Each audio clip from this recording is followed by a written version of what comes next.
Universe நேர்களுக்கு அன்பான வணக்கத்தை தெரிவித்துக் கொள்கிறேன் தோழர்களே. இன்னும் ஜீரணிக்க முடியல, இதுல இருந்து அவங்க வெளியிலே வர முடியலன்னு நினைக்கிறேன். ஆனா பெருசா கற்பனை பண்ணிட்டு இருந்துட்டு கூப்புல கொண்டு போய் உட்கார வச்ச உடனே பொதுமக்கள் என்ன பண்ணாங்க அப்படின்னா, திமுகவோட வெற்றியை ரசிக்கவில்லை. கொளத்தூர்ல மு.க.ஸ்டாலினை கூட தூக்கி குப்பையில எறிஞ்சிட்டாங்கங்கிற உண்மையை அவங்களால ஏத்துக்கிட முடியல. சரியா தவறா அதெல்லாம் விட்டுருங்க. என்ன உனக்கு ஏத்துக்கிட முடியல? அதுக்கு நீ யார் மேல பழி போடுறது? எம்ஜிஆர் அவர்கள் மீதும், வைகோ அவர்கள் மீதும், கூட்டணி கட்சிகள் மீதும் இன்னும் அவதூறு பரப்பிக்கிட்டே இருக்கிறாங்க. அதைத்தான் நான் சொல்றேன்.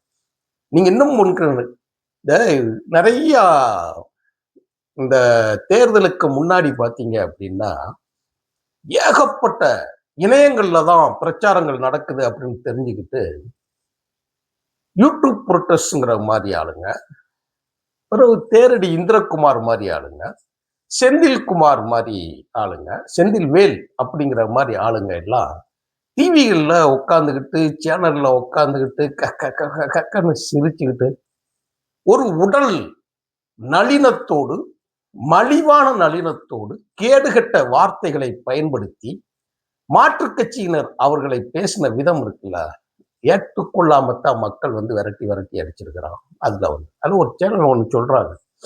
இன்னும் எம்ஜிஆர் காலத்துல ஒன்று நடந்ததை எம்ஜிஆர் அவர்களை பற்றி ஒரு சேனல்ல சொல்றாப்ல. அது ஒரு திரைத்துறை சேனல்ல சொல்றாங்க. அது யாரு? குட்டி பத்மினிங்கிற ஒரு நடிகை, அந்த காலத்துல இருக்கக்கூடிய ஒரு நடிகை, ஒரு குழந்தை நட்சத்திரமா இருந்து அது வந்துகிட்டே இருக்கு. அது ஒவ்வொருத்தங்களை பத்தியும் சொல்லிக்கிட்டே வரும்போது, பேரறிஞர் காலத்தில் இருந்தது, அப்புறம் பேரறிஞர் அண்ணா காலத்தில் இருந்தது, அப்புறம் கருணாநிதி காலம், எம்ஜிஆர் காலம், ஜெயலலிதா அவர்களுடைய காலம் அப்படின்னு வரிசை ஒவ்வொன்றா பதிவு பண்ணிக்கிட்டு வருது. அப்போ திரையில் நடந்தக்கூடிய ஒரு சம்பவத்தை சொல்லி அவங்க பேசுறாங்க. அப்படி பேசிட்டு போன அந்த ஒரு லைனை எடுத்துக்கிட்டு முழுக்க முழுக்க முழுக்க ஆபாச குப்பைகளை போல ஒரு எம்ஜிஆர் என்கின்ற ஜொலிக்கும் நட்சத்திரத்தை, மக்கள் தலைவரை, புரட்சி தலைவராக இருந்தவரையும், கருணாநிதியோட 2வது அத்தியாயத்தை புடரிமயிரை பிடித்து கேள்வி கேட்ட மறுமலர்ச்சி திமுகவின் பொதுச் செயலாளர் வைகோ அவர்களை பற்றியும் குறிப்பா இந்த 2 பேர் தான். அதைத்தான் நான் என்ன சொல்லிக்கிட்டே வந்தேன்னா, ஆரம்பத்துல இருந்தே திராவிட இயக்கத்தையே சக இயக்கம் பாம்பு தான் குட்டியை தின்றுவதைப் போல, நாய் தான் குட்டியை சிந்துறதை போல, சிங்கம் புலியெல்லாம் என்ன செய்யும் அப்படின்னு சொல்லி கேட்டீங்க அப்படின்னா, பசிச்சிருச்சுன்னா அதோட குட்டியவே திங்கும். அப்படி ஒரு தரங்கட்ட ஒரு வேலையை தொடர்ச்சியாக திமுக வச்சுக்கிட்டே வரும். ஏன் நான் சொல்லுவேன், உங்களுடைய சக இயக்கங்களை நீங்கள் அழிக்க அழிக்க உங்கள் எதிரிகள் ஒரு சைடு வளர்ந்துகிட்டே வருவாங்கன்னு சொல்றேன். அப்படித்தான் எம்ஜிஆர் அவர்களை பற்றி இழித்தும் பழித்தும் கொச்சையான மொழிகளை பத்தி பேசுறாங்க. அதுதான் நான் என்னிடம் எப்பொழுதும் இருக்கக்கூடிய நூலகங்களுக்குள்ள ஒரு முக்கியமான புத்தகத்தை எடுத்துட்டு வந்திருக்கிறேன். ஒசாமா அசன். இது ஒரு ரொம்ப முக்கியமான புத்தகம். இதுல கருணாநிதியை பத்தி எழுதியிருக்கக்கூடிய அந்த வரி இருக்கு இல்லையா, பேசணும்னா திமுக காரெல்லாம் தூக்குல தொங்கணும் அப்படின்னு புத்தகம். இந்த புத்தகம் கருணாநிதியை பத்தி, அவருடைய வாழ்க்கையை பத்தி, அவருடைய வாழ்க்கை முறையை பத்தி அப்படியெல்லாம் எழுதியிருக்கிறாங்க. இதையெல்லாம் பேசுவதற்கு 2015 தான் முதல் பதிப்பு வந்திருக்கு. 2015 முதல் பதிப்பு, முக்கியமான பதிப்பகம் வெளியிட்டிருக்கிறாங்க. இதை நான் முழுமையாக படித்திருக்கேன். முழுமையாக நான் அந்த அதாவது வந்த புதிதிலே வாங்கி இதெல்லாம் படித்த புத்தகம். அது இதில் கருணாநிதியை பத்தி எழுதுனதெல்லாம் பார்த்து திமுகவை அவர் எதிர்கொண்ட விதம் அப்படின்னு எழுதுனது ஒரு சைடு இருந்துச்சு. நான் அதை பேசணும்னா தாங்காது. 2வது இது மனவாசம், வனவாசம். இந்த மனவாசத்துல அவர் எழுதியிருக்கிறதும், மனவாசத்துல எழுதியிருக்கிறதும், இந்த வனவாசத்துல எழுதியிருக்கிறத தான் எல்லாருமே பேசுவாங்க.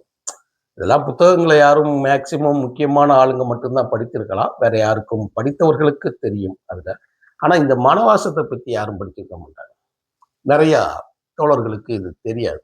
ஏதாவது ஒரு பக்கம் 2 பக்கம் இணையங்கள்ல எடுத்து படிக்கிறது தான் இந்த இதுல இருக்கும். இதுகளை பத்தி, கருணாநிதியை பத்தி எழுதியிருக்கிறதெல்லாம் பேசணும் அப்படின்னா இந்த 2 இந்த 4 புத்தகங்கள்ல இருக்கிறத பத்தி பேசணும்னா, இப்போ சொல்றாங்க இல்லையா? இப்போ பொதுச் செயலாளர் வைகோ அவர்கள் வந்து சொல்றாங்க, பத்திரிக்கையில வந்து சொல்றாங்க. பத்திரிக்கைகள்லாம் கண்டனம் தெரிவிச்சிருக்கிறாங்க.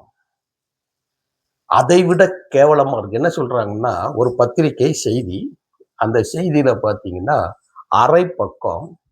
அந்த அரை பக்கத்துல வந்து முழுக்க முழுக்க மஞ்சள் வண்ணம். அந்த மஞ்சள் வண்ணத்தில் அவர் வாய்க்கு வந்ததை எல்லாம் எழுதி, ஒரு ஆள வச்சு எழுதி, பேசி எப்படி கட்டுரை தயாரிப்பாங்கன்னு எங்களுக்கு தெரியும்ல. அப்படியெல்லாம் எழுதி வச்ச உடனே, அவர் கேட்காரு, "நீ என்ன அந்த மஞ்சள் பட்டம் போட்டு எழுதின பத்திரிக்கையா?" அப்படிங்கிற பொருள் போய், அந்த மஞ்சள் பத்திரிக்கையான்ற கேட்டா, அது உண்மையை சொல்வதற்கு 100க்கு 100 காரணம் இருக்கு. அது துரோகத்தால் வாங்கப்பட்ட பத்திரிகை.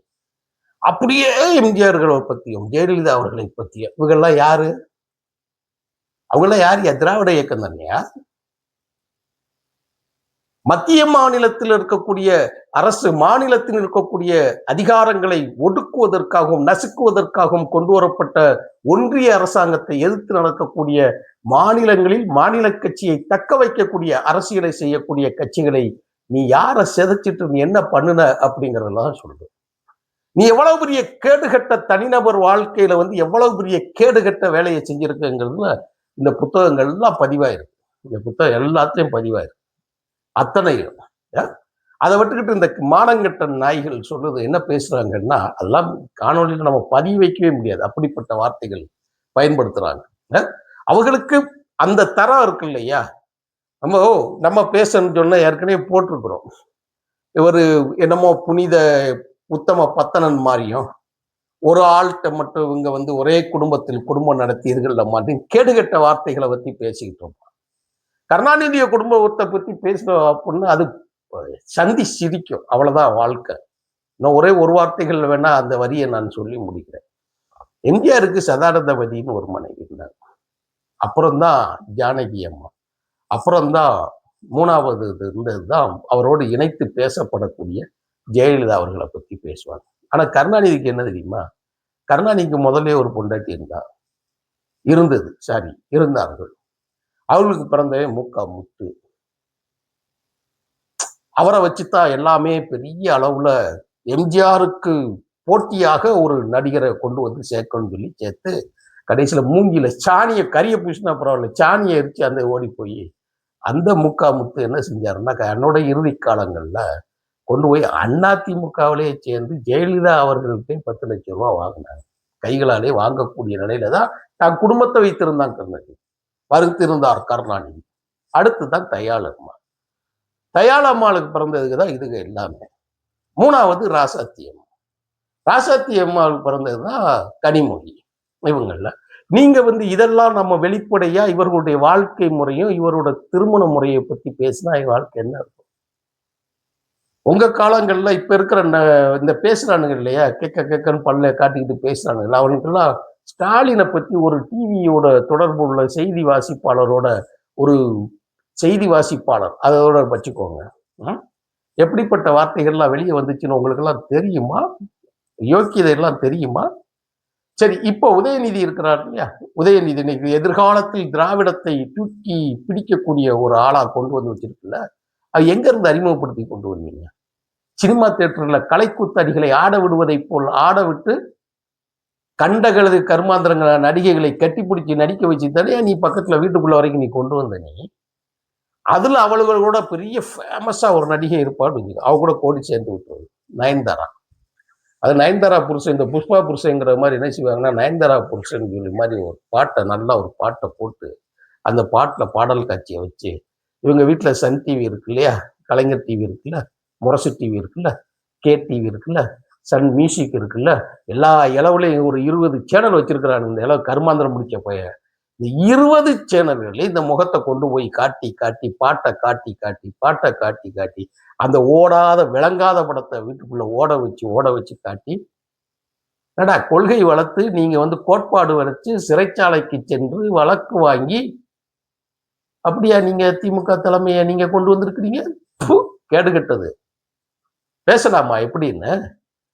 நீங்க எப்பேற்பட்ட தலைவர்கள் கூட பேரறிஞர் அண்ணா அவர்களோடு பயணித்து பேரறிஞர் அண்ணாவை கிராமங்கள் தூரம் கொண்டு போய் சேர்த்து கருப்பு சிவப்பு கொடியை கடைசி தமிழகத்தின் கடைசி மனிதன் வரை கொண்டு போய் சேர்த்தது எம்ஜிஆர்னு அண்ணாவே சொல்லியிருக்காரு. அண்ணா தான் சொன்னார். இதை எவனும் மறுக்க முடியாது.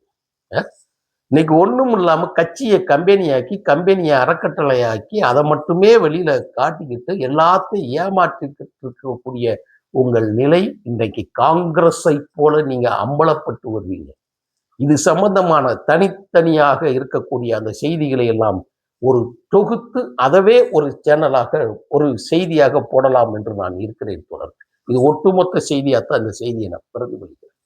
திருந்தாத திமுக, நான் இப்பயும் சொல்றேன், திருந்தாத திமுக தன் தலையில் தானே மண்ணை எள்ளி போட்டுக் கொள்ளும் யானையை போல அவர்கள் திராவிட இயக்கத்தையும் திராவிடம் என்கின்ற பெயரை சொல்லி ஒரு கட்சியவே கபலீகரம் பண்ணி தன் குடும்பத்திற்குள் வைத்திருக்கதை தெரியாத அப்பாவி தொண்டர்கள் கூடிய விரைவில் விழித்துக் கொள்வார்கள்.